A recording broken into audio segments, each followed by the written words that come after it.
Narrative and Reality in Trump 47. It's as hard as you'll ever get. Narrated by Skeptical Waves. Published Thursday, November 7, 2024 by Curtis Yarvin. The story of Trump 47 is an interesting distorted mirror of Trump 45. I watched the two elections in the same place, at least in an abstract sense, and the reactions could not have been more different. No one expected Trump 45. As it happened, everyone felt like they were stepping off into an unknown, a negative space, in which anything could happen. Everyone expected Trump 47, and everyone seemed to know exactly what they were getting. What we are getting. What are we getting, actually? Forget everything. Forget the whole story. The whole mythos of Trump. Actually, nothing ever happens. Here's what we're actually getting. TLDR, if you have a Trump boner right now, enjoy it. It's as hard as you'll ever get. See, I talked to a guy at an election night party. He had been in the Trump 45 NSC. Or something.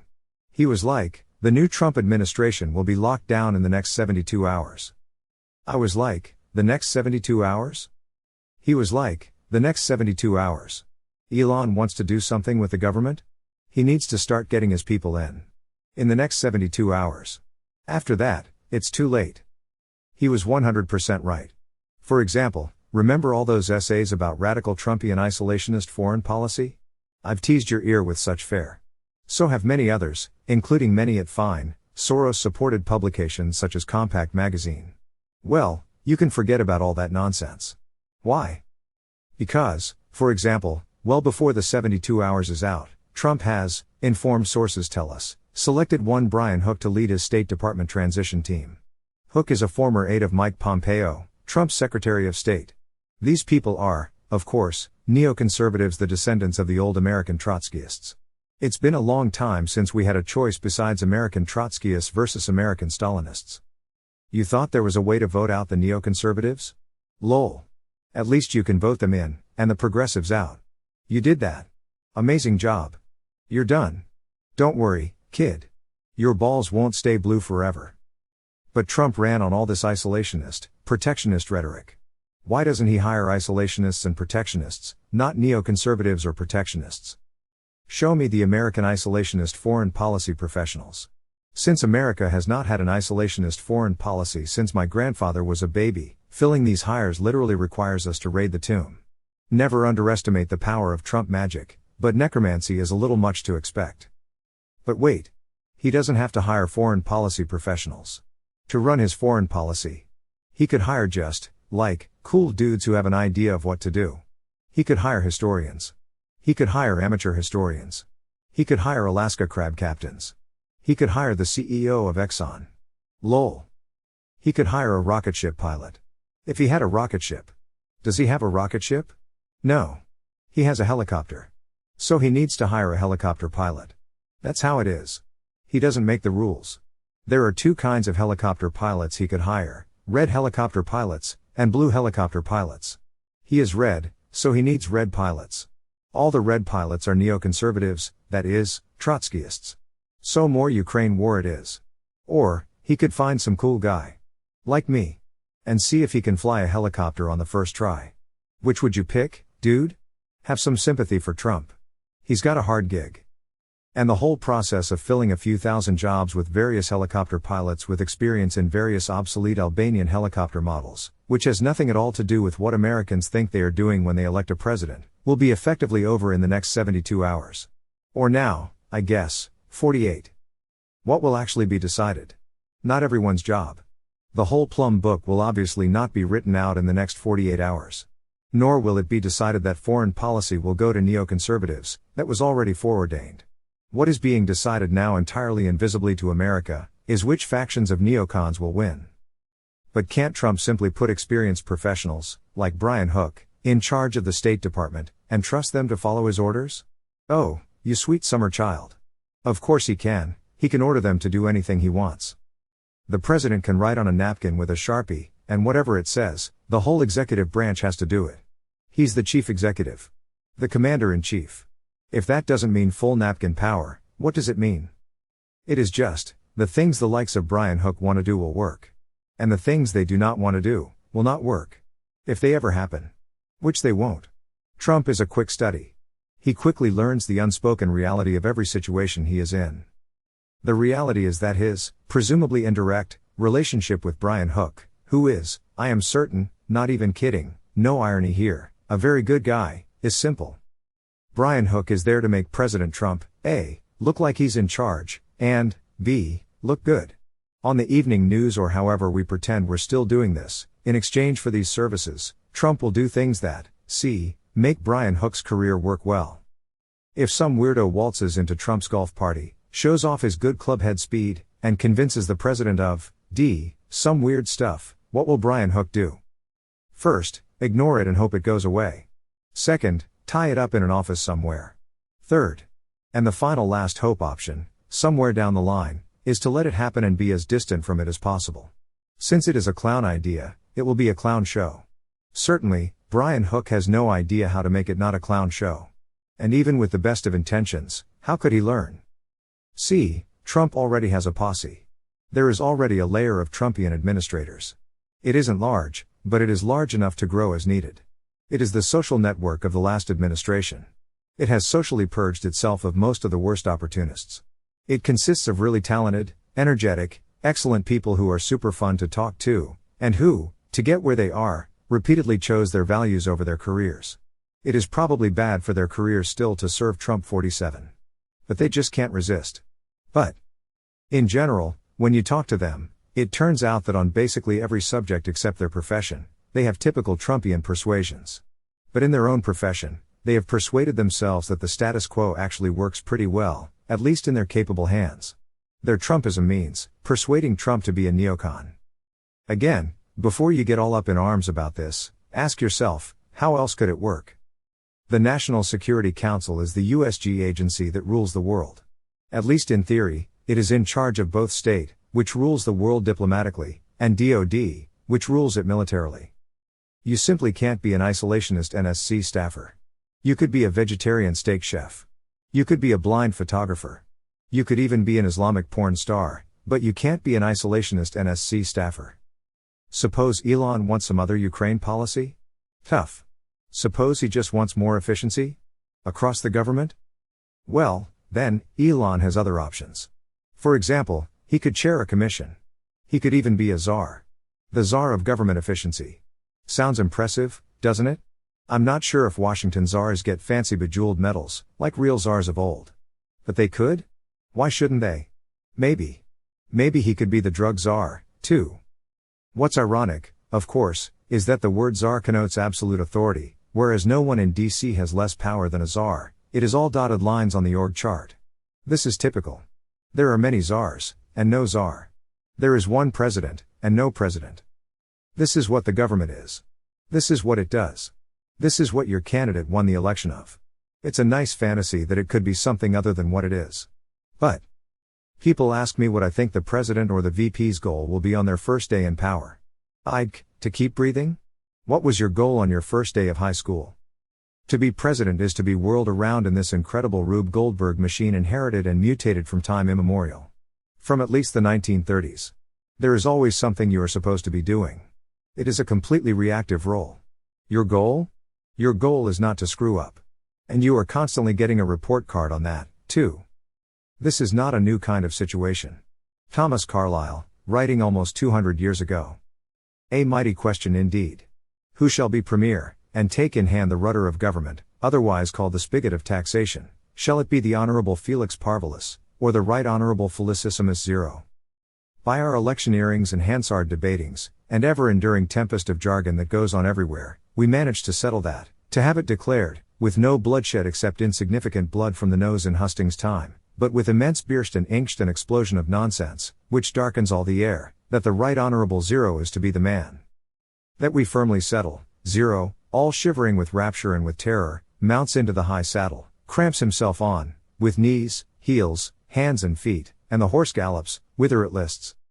That the Right Honorable Zero should attempt controlling the horse, alas, alas, he, sticking on with beak and claws, is too happy if the horse will only gallop any whither, and not throw him. Measure, polity, plan or scheme of public good or evil, is not in the head of Felicissimus, except, if he could but devise it, some measure that would please his horse for the moment, and encourage him to go with softer paces, Godward or devilward as it might be, and save Felicissimus's leather, which is fast wearing. This is what we call a government in England, for nearly 2 centuries now. 2 centuries. Carlyle was a big fan of Cromwell, the English Napoleon. Cromwell, like Napoleon, was a startup guy. What is Trump's first priority? Vance's? Sticking on with beak and claws. Neither is new to DC, so at least they're not totally disoriented. But they can do little more than sit back and observe this tremendous 72-hour salmon rush for jobs. Washington has changed a lot since Lincoln, but the office seeker is eternal. The fundamental problem is that the horse is stronger than the man. It is actually not a horse problem. Felicissimus cannot control his ancient, world-sized thunder horse. If the horse had not been bred and broken in, for 1,000 years, by real riders and horse subduers, perhaps the best and bravest the world ever saw, what would have become of Felicissimus and him long since? This horse, by second nature, religiously respects all fences, gallops, if never so madly, on the highways alone, seems to me, of late, like a desperate Schleswig thunder horse who had lost his way, galloping in the labyrinthic lanes of a woody flat country, passionate to reach his goal, unable to reach it, because in the flat leafy lanes there is no outlook whatever, and in the bridle there is no guidance whatever. So he gallops stormfully along, thinking it is forward and forward, and alas, it is only round and round, out of one old lane into the other, nay, according to some, he mistakes his own footprints, which of course grow ever more numerous, for the sign of a more and more frequented road, and his despair is hourly increasing. What is Carlyle talking about, specifically? He will tell you. Colonial offices, foreign, home and other offices, got together under these strange circumstances, cannot well be expected to be the best that human ingenuity could devise, the wonder rather is to see them so good as they are. Who made them? Ask me not. Made they clearly were, for we see them here in a concrete condition, writing dispatches, and drawing salary with a view to buy pudding. But how those offices in Downing Street were made, who made them, or for what kind of objects they were made, would be hard to say at present. Dim visions and phantasmagories gathered from the books of Horace Walpole, memoirs of Bub Doddington, memoirs of my Lady Sundon, Lord Fanny Hervey, and innumerable others, rise on us, beckoning fantastically towards, not an answer, but some conceivable intimations of an answer, and proclaiming very legibly the old text, quam parvis sapientia, in respect of this hard-working much subduing British nation, giving rise to endless reflections in a thinking Englishman of this day. Alas, it is ever so, each generation has its task, and does it better or worse, greatly neglecting what is not immediately its task.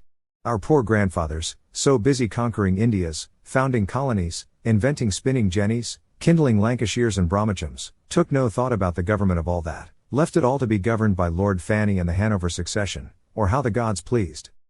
And now we the poor grandchildren find that it will not stick together on these terms any longer, that our sad, dangerous and sore task is to discover some government for this big world which has been conquered to us, that the red tape offices in Downing Street are near the end of their rope, that if we can get nothing better, in the way of government, it is all over with our world and us.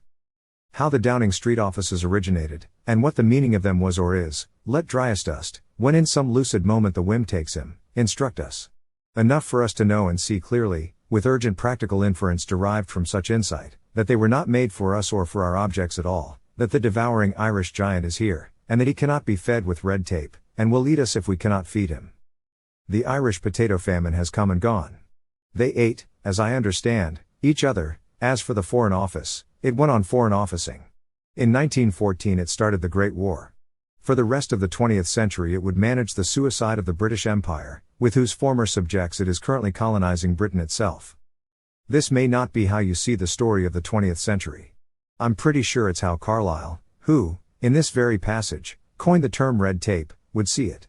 If you wanted to change his mind, what would you say to him? But never mind the history. That they were not made for us or for our objects at all. What is this Washington thing? What is U.S. foreign policy? What is our national security, and why does it require ruling the world? What is the difference between global leadership, which we definitely do, and world domination, which we definitely don't? Why did we have to invent a new word, Homeland Security, for, securing our nation? These are very deep questions which require a profound and searching understanding of history, the kind Carlyle himself was renowned for. Not even 21st century AI can figure out what he means by Lord Fanny Hervey. Whatever Washington in 2024 is, it was not made for us or for our objects at all. Turning Twitter into X was like turning Ford into Tesla. Turning the USG into what it should be is like turning the Taliban into OpenAI. When Elon Musk took over old Twitter and reduced its headcount by 80%, he had a couple of advantages. One was that old Twitter, regardless of its bigco inefficiency, was still a company. The engineers still worked for the CEO. Two was that it had a job to do, running Twitter.com. X is also a company and it also runs Twitter.com. An 80% headcount cut is impressive, but let's not forget these advantages. Should Elon be using his remaining 48 hours to get his people in the door? Honestly, probably not. If he could get them in, the best thing he could do is just use them as agents to inform him about how DC actually works. Don't expect them to be Islamic porn stars. There are many things Washington does. There are many things it should be doing. In some areas, I feel, there is a lot of overlap between these sets. In some places there is none at all. In some places Washington should be doing something, and it is doing nothing. In some places it should be doing nothing, and it is doing something. It seems impossible to turn the Taliban into OpenAI. It's not impossible at all. There is only one way to do it: create OpenAI, and defeat the Taliban. Suppose you have the opportunity to appoint hundreds of San Francisco AI engineers as leading emirs and mullahs of the Taliban, however? Consider Ilya Sutskever. As a strong leader with deep inner convictions, he seems like a perfect candidate for Mullah of Kandahar. And few in San Francisco have considered the possibility that the real alignment solution is Islam. If we train the models to submit to Allah, they will surely submit to man, who is Allah's work. Islam does not allow women to drive. AIs are not women. It's the beginning of a beautiful friendship. The strange beast currently being conceived in Washington, with an increasingly Trump-flavored Republican cadre as the AI mullahs of FDR's bureaucratic caliphate, will be a thing. It will get some things done, no doubt. It will certainly reduce the colonization of America by the human flotsam of our failed Third World Empire. But it is still the Taliban. Fundamentally, the Trump administration was elected not to improve Washington, but to abolish and replace it. But it has no way at all to do this. Nor can we even blame Trump and Vance for this reality. It is not even their fault. Once this administration, this strange centaur, with a red head and a blue body, exists, it is one body. Once Trump puts people in charge of the State Department, however much they struggle to get the State Department to do what Trump wants, they own the State Department. They are there to use it, not to hurt it. Heck, even if Elon Musk gets his people in its state, they are red human heads breathing blue horse blood pumped by a blue horse heart through blue horse lungs. Their jobs own them. Aside from the fact that it's 2024 and endorsing a candidate is inherently ridiculous, I have a reason for not endorsing Trump. It took me a long time to understand my deepest reason, but someone helped me out by giving a silly title to a talk of mine. See, most people who are against Trump think he doesn't deserve to be president, that America is too good for him. I'm totally in the opposite camp. It feels wrong for Trump to be president, not because America is too good for him, but because he is too good for us. We should not have elected Trump, because we are not ready to serve him. How many Trump voters would vote to give their president unconditional control of the government? It can't be 100%. Is it even 50%? Maybe it's 50%. That's 50% of 51%, which is not, in case math is hard for you, a majority. It's certainly not a mandate. It's certainly not a mandate to end the rule of law, i.e., the unconstitutional capture of the executive branch by the legislative branch. So how can a Trump administration be anything but the usual bipartisan centaur? Americans do not deserve Trump because they do not care enough about reality to see the structural differences between what they are actually doing, and what they think they were doing. Americans do not deserve Trump because they expect too little of him. They are fine with the exciting story. They don't even know what a plum book is. Then, like children, they will be disappointed with the results, and never know why. TLDR, Trump and Vance are not strong enough to replace Washington or even control it. They can do what any Republican administration does, bring in a different faction of staffers. This will change a few things that the government does in some ways. It will not involve any serious changes to the way government works or we live our lives. Their lack of strength is not their fault. As Democratic leaders, they have only the strength that the voters give them. The voters are not ready to trust them with full power over the government, which is the only way they could get anything done. They are not strong enough because we did not give them enough strength. Worse, by refusing to see the difference between the dramatic narrative and the sordid reality, by investing emotional energy in the drama without any equivalent energy in wanting to make it real, or any anger that it is not real. You give your leaders no choice. They would love to lead you for real. First, you would have to follow them for real, And you're not ready to do that. So,